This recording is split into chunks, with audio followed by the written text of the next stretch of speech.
I wanted to read this out again because I read it in the recent interview I did with Julia Long, and I thought it was really quite important to read it again so that you can all hear it. Yesterday was the worst Mother's Day for me. My 19-year-old daughter had started tea 3 months ago, on my birthday nonetheless. I'd only seen and spoken to her twice since then. Well, she came over for our Mother's Day get-together with all the family, and my fear had come true. Her voice has started to change. She sounds as if she's swallowed helium.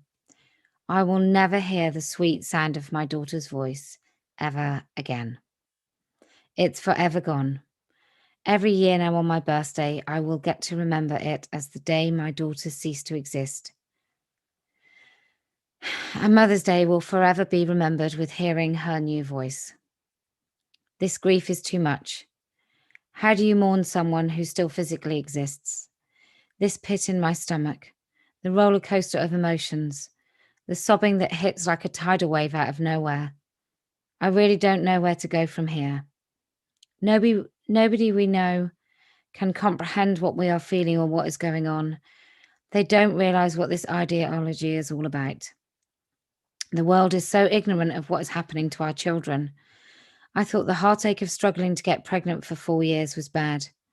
I think the heartache of watching your daughter kill herself to become someone else may be worse. Lord help me. I just felt it was quite important because maybe that got lost in some of the conversation or the fact that we had the screen being shared. And I really felt I owed the mother of this young woman the time and the care of ensuring everybody could really hear what it was all about and how she felt. And I think that a couple of years ago, I went to the Heritage Foundation, much to the shock, horror, and lies, dishonesty, and everything else that obliterated thousands and thousands of pounds worth of fundraising, where I gave T-shirts, and many of the people in the resistors movement refused to work with me. And I met mothers just like that one in that room that day. And I can honestly tell you, none of their stories are less painful. None of them. They're all at least as painful as that. I mean, that's one paragraph of pain. I have kids. I don't even think you have to have kids. You just have to have cared about someone for 1 minute on one day at one time, to understand how that feels, to watch your children grow up and then make these devastating, irreversibly damaging decisions. And I do think, I've said this before, I'm going to say it again to each and every one of you. The West is on fire. It's not even the house. It's not your town. It's not your street. It's the entirety of our existence. It's how we place ourselves on the foundation of truth. It's on fire. It's in a blaze. If you are not grabbing buckets of water right now, then you're part of the problem. It really is very, very urgent. There are families throughout my country and yours right now who are watching their children obliterate. Some of those people don't even know that that's what they're watching. They're encouraging it. They're part of it. And I was thinking about these mothers and the presence of mind that some of these people have who recognize it as a cult, as dangerous, as damaging, as irreversible, as just a vile blight on our youth.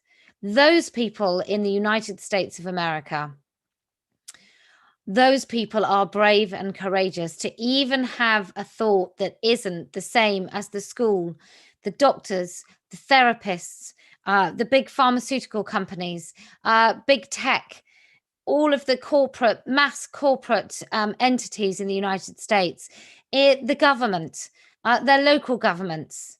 Everywhere they turn, every single place they want to be some sort of bastion of truth where they can finally get some relief from what is happening to their kids. Every single place they expect to get help, they can't get help. Nobody, in fact, not only can they not get help, they're told that they're hateful, that they're bigoted, that they must hate their children. They are told that the threat is that they will lose their children, that they can go to prison, that they will lose custody of their children to either the gaslighting abusive parent or the state.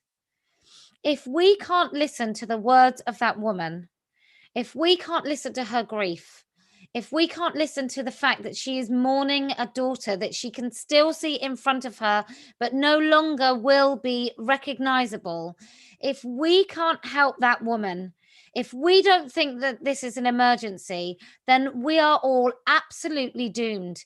So please, whatever it is that you think you can do that is not going to massively compromise the very fact that you can live, that isn't going to mean that you lose your house. If you've got children, clearly your risk is greater because you can't lose your house and your livelihood if you've got mouths to feed. You can't do it, but you can do something, and it is your duty, like it is all of our duties, to do the absolute most we possibly can. Because right now, this is what's happening across the world.